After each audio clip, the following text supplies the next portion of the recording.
Hello, my name is Matthew, and this is Shelf 20 of my tiny house library tour. And if you're interested in any of the books that I'm going to show, please let me know. You can send me an email and we can work something out. You will be supporting my plans to visit Spain and see a beautiful young lady. I have a GoFundMe link as well if that interests you at all. But let's look at the books. And we have a good stack of Penguin Classics. Eugene Onegin by Pushkin. This is another translation that I have.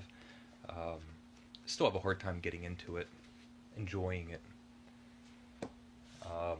Maybe the best or most well-known collection, highly regarded collection of dialogues by Plato. It's The Last Days of Socrates. So it has the Apology, Crito, Phaedo, however you say those. Ethics by Spinoza. I really enjoyed this. I found it readable.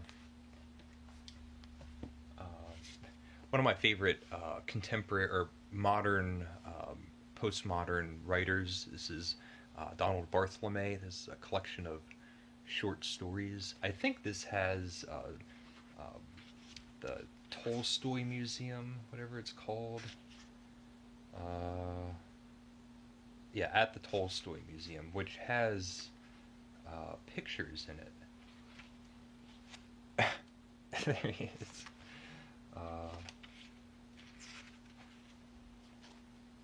Anyway. The Fall of the House of Usher by Edgar Allan Poe. I bought this last year because of a story that Jason from Jason Has Books, he told this really heartfelt story about this particular edition and the sentimental reasons behind his copy. 16 Satires by Juvenal. Really enjoyable. I think it's a really fun, interesting book to go back to. It has a handful of they're not really satires, but these pieces. Robinson Crusoe by Daniel Defoe. I read that maybe 2 years ago or something. Gorgias or Georgius, Plato. The Secret History by Procopius. And he was like a court-held historian who had a proper history that he was keeping, and then all the while had a secret history. I think the credibility is maybe a little dubious, but it makes for very entertaining reading. The Warrior's Life by Alfred de Vigny. Just read this in the past few years as well. I really enjoyed it. There were some ideas in here that have still stuck with me. The idea of a military structure being a country within a country.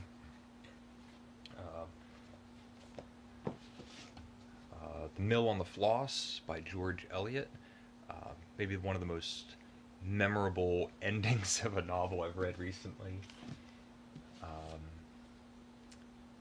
Oxford, The Varieties of Religious Experience by William James. I read this because of, while reading The Razor's Edge by Somerset Maugham, the character in the beginning of the book is in a library or he's somewhere, and one of the characters sees him reading this book, and then at the very end of the day sees him again and he's still reading the book, and I found it and read it. Really good. Studies in the History of the Renaissance by Walter Pater. Inexplicably a scandalous piece of writing. Elective Affinities by Goethe. Probably one of my favorite things by Goethe that I've read. I've had some difficulty. I think because of translation, he's become a hit or miss writer for me. some things are just so difficult to penetrate. This was enjoyable. I remember there was conversations about the science of color, other things. Silas Marner, another George Eliot novel. This is another copy. I think I have two or maybe three of these.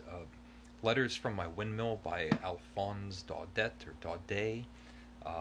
And I absolutely love this collection. I think I just saw an illustration.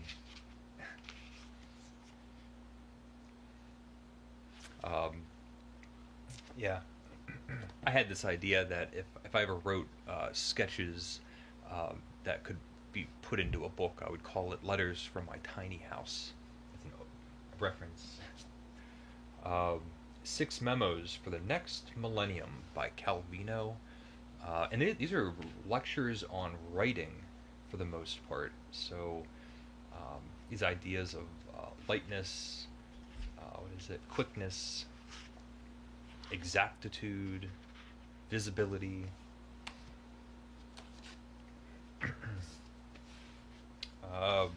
French thinker, philosopher, mathematician Descartes.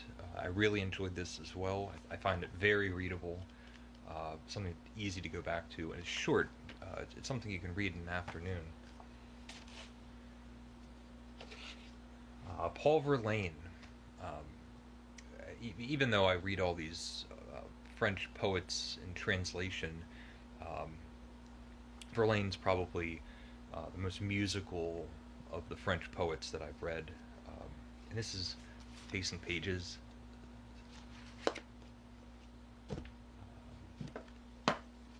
Oblivion by David Foster Wallace. I think I prefer him as a nonfiction writer. Some of his short stories are quite good.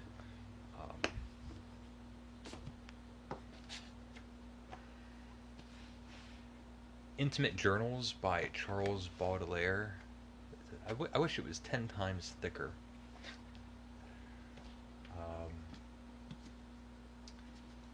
Haruki Murakami, The Colorless, Tsukuri Tazaki and His Years of Pilgrimage. It's a really great looking cover. It had a wrapper on it that just got completely ripped up, but another author that I'm hot and cold on. Sometimes I really get into his stories, and other times I find him insufferable. This I enjoyed. I thought this was a really interesting, mysterious novel. There were plot points that really pulled me along the story. Gerard de Nerval, Selected Writings. Weird, just chaotic and strange and beautiful. This has, what is it called?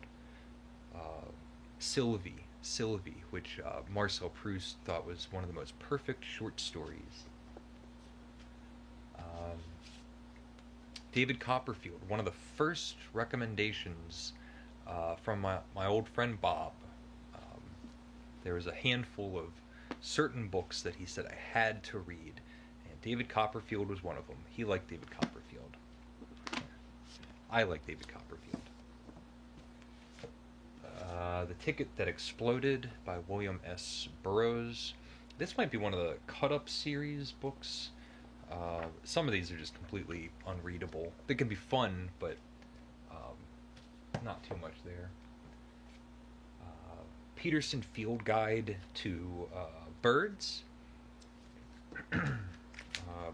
Great illustrations.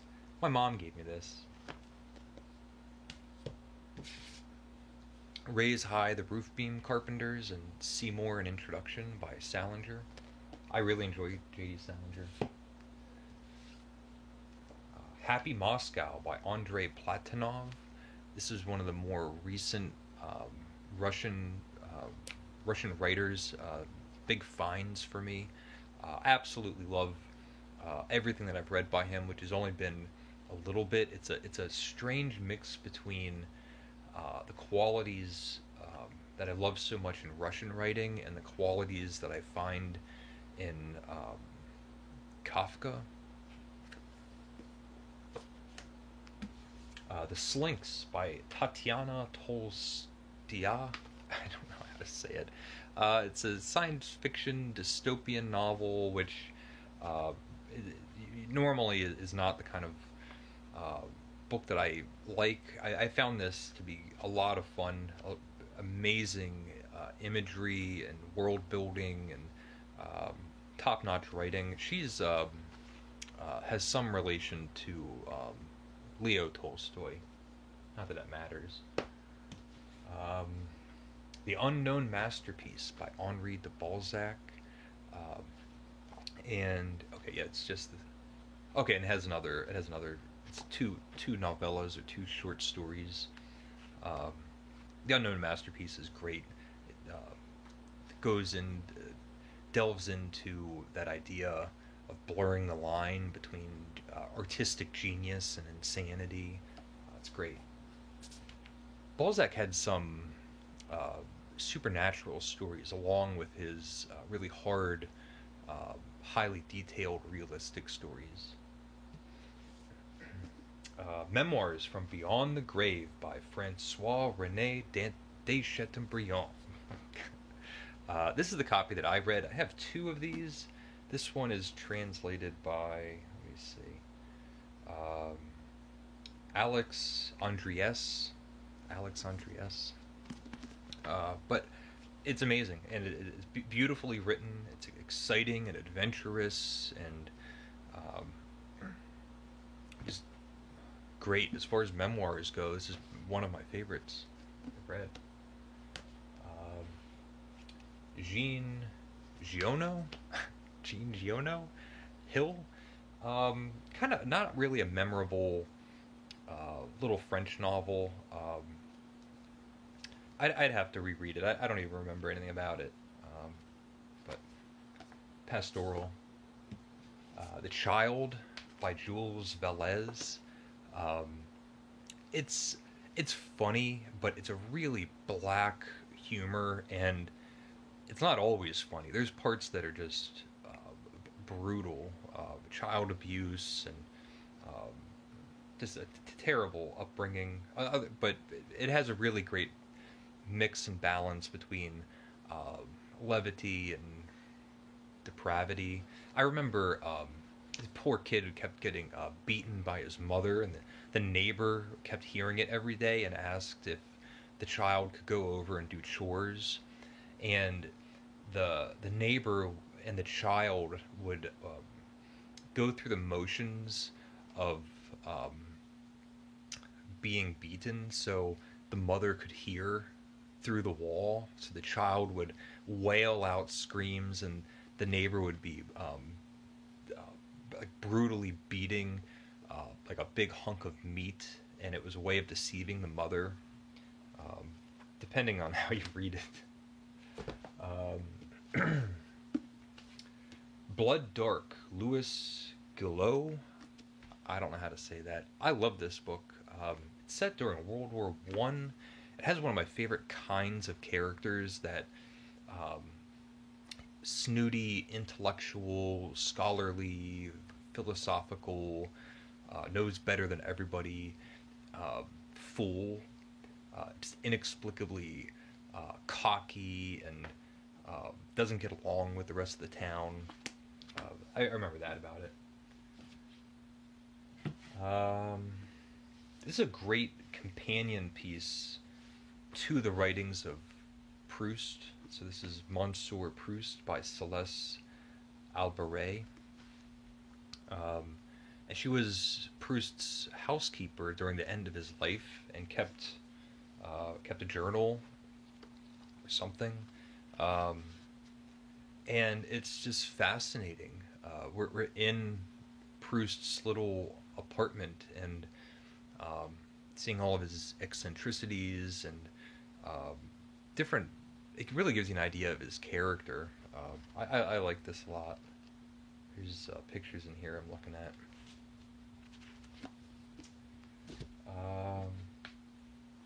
A Loeb Harvard edition of the Meditations by Marcus Aurelius.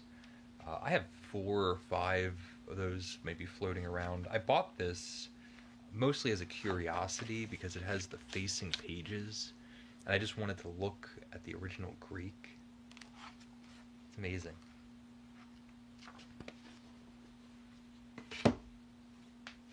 What do we have here? Antony and Cleopatra. I think this is a gift. Somehow I acquired this. It's played by Shakespeare. I've never read and I've never touched this thing.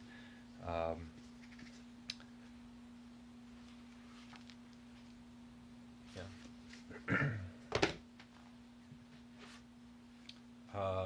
Conversations of Goethe with Johann Peter Eckermann, and to me this was the best introduction into anything by Goethe. This is probably more Goethe adjacent, but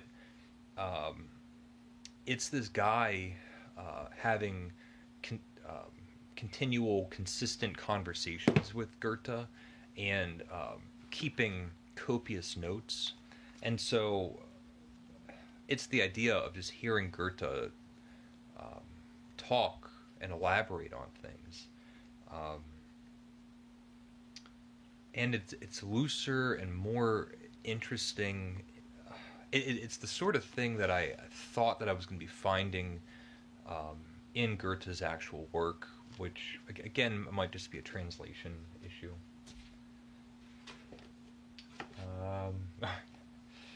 This is one of those pulp classics. So this is Othello by Shakespeare.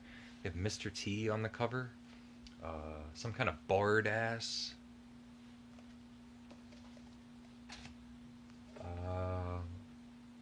Public enemies. Dueling writers take on each other and the world. Bernard Henri Levy and Michel Houellebecq. Didn't really do anything for me.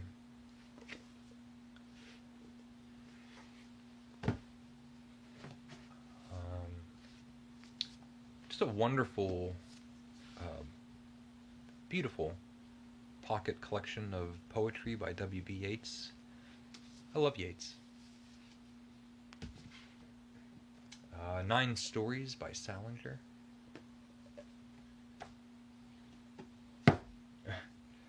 Belladonna by Dasa Derdijk. However you say that. Rat. It's a great cover. I read this maybe 2 years ago. She's a Croatian writer, I believe.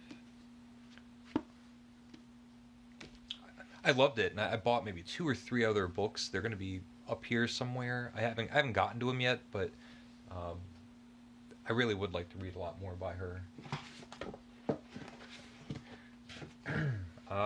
The Temptation of Saint Anthony by Flaubert. I absolutely love this book. Probably hard to talk about or describe. This is from Sigmund Freud.